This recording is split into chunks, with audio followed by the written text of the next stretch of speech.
ये बहुत दुर्भाग्यपूर्ण बात है कि जब चुनिंदा पूंजीपतियों का 25 लाख करोड़ का कर्जा राइट ऑफ कर दिया जाता है तब पेंशनर्स का 9.5 लाख करोड़ सरकार के पास है। अपने ही पैसे पे जो ब्याज आएगा वो उस ब्याज में से इन पेंशनर्स की पूरी मांगे पूर्ण हो सकती है, लेकिन फिर भी सरकार के कानों तक जू नहीं रेंग पाती। तो ये सवाल मन में उठता है कि क्या सरकार सिर्फ चुनिंदा पूंजीपतियों की सुनेगी?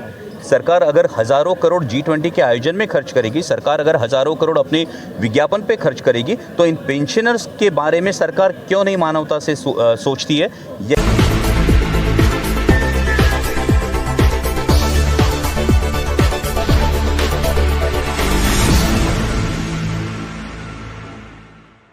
ये जो EPS 95 का जो मसला, ये बहुत दिनों से आप इसके लिए आंदोलन कर रहे, धरना दे रहे, लेकिन बार बार होने के बावजूद अभी सिंह साहब ने जैसा कहा कि आदरणीय प्रधानमंत्री जी ने आपको 2 बार आश्वासित किया, तो मुझे लगता है देश की जो 75 लाख से ज्यादा ये जो आबादी है जो EPS के इंतजार में है, ये आबादी मैं माध्यम कर्मियों से, उनके माध्यम से ये पूछना चाहूंगा आदरणीय प्रधानमंत्री जी से कि आप रैलीज में, सभाओं में भाषण देते हैं कि आपकी गारंटी पे भरोसा है, देश को भरोसा है, तो EPS वाले इन लोगों ने आपका क्या नुकसान किया कि आपकी गारंटी इन तक नहीं पहुंच पा रही है? ये सवाल आदरणीय प्रधानमंत्री जी से बनता। अगर महज 1171 रुपए में कैसे गुजारा होगा? जो महंगाई बार बार बढ़ती जा रही है, दवाइयों का खर्चा और पेंशनर होने के कारण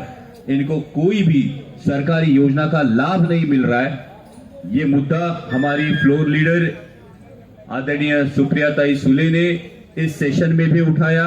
मैं आपको आश्वस्त करना चाहूंगा कि जैसे ही संसद में मौका मिले ये मुद्दा वापस पुरजोर तरीके से ये मैं उठाऊंगा, क्योंकि जैसे आदरणीय प्रधानमंत्री जी कहते हैं कि हम अमृत काल में हैं, लेकिन ये अमृत काल जो ये देश जो बना है, ये देश श्रमिकों के पसीने से बना है। ये बात आदरणीय प्रधानमंत्री जी ने ध्यान में रखनी चाहिए, सरकार ने ध्यान में रखनी चाहिए। और श्रम मंत्रालय से मेरी गुजारिश है कि जल्द से जल्द इस पे हल निकाले। और ये जो महंगाई बढ़ती जा रही है, ये महंगाई के हिसाब से जो 9.5 लाख करोड़ की पेंशन सरकार के पास जमा है, अगर सरकार G20 के आयोजन पर हजारों करोड़ खर्चा करती है, तो इन बुजुर्गों का सम्मान करने के लिए इनके पेंशन में बढ़ोतरी क्यों नहीं करती? ये सवाल मैं आपकी तरफ से जरूर संसद में उठाऊंगा। इस पूरी लड़ाई में आदरणीय हमारे नेता शरद चंद्र जी पवार साहब, खासदार सुप्रिया ताई सुले, राष्ट्रवादी कांग्रेस पार्टी आप सभी के साथ है और आपसे कंधे से कंधा मिलाकर आपकी मांगे संसद में रखने का पुरजोर तरीके से प्रयास करूंगा। ये मैं आपको वचन देता हूं। धन्यवाद।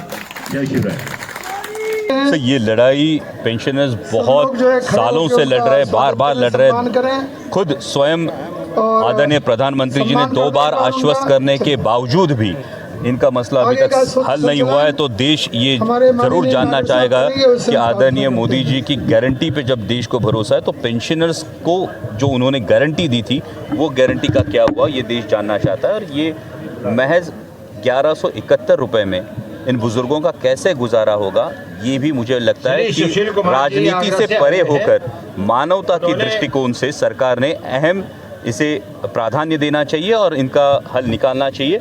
क्योंकि जो देश आज हम बोल रहे हैं अमृतकाल चल रहा है, लेकिन ये अमृतकाल में आने तक इन श्रमिकों की मेहनत पे देश बना है और इन श्रमिकों की इज्जत, बड़े बुजुर्गों की इज्जत सरकार ने करनी चाहिए। सरकार अपने उत्तरदायित्व से भाग नहीं सकती।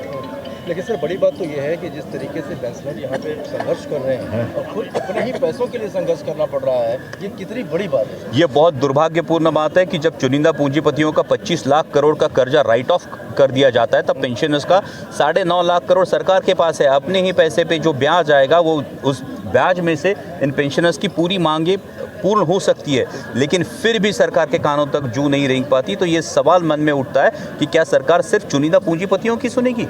सरकार अगर हज़ारों करोड़ G20 के आयोजन में खर्च करेगी, सरकार अगर हज़ारों करोड़ अपने विज्ञापन पे खर्च करेगी, तो इन पेंशनर्स के बारे में सरकार क्यों नहीं मानवता से सोचती है? यही सवाल संसद में भी उठाने की मैं कोशिश करूँगा। देखिए सर, कल सुप्रिया सुले जी भी आए थे, उन्होंने भी आश्वासन दिया, उन्होंने हेमा मालिनी से बातचीत करने की बात करी और वहाँ से एक पॉजिटिव रिस्पांस भी करने की बात की। लेकिन क्या लगता है आपको कि और ये आंदोलन कितना दिन चलेगा? यह आंदोलन जल्द से जल्द खत्म हो, या इन जो पेंशनर्स हैं, इन पेंशनर्स की मांगें पूरी हो, यही हम सबकी कामना है और इसीलिए हम सभी पुरजोर तरीके से एकजुट होकर संसद में इनके लिए आवाज़ उठाएंगे। जय संभाजी।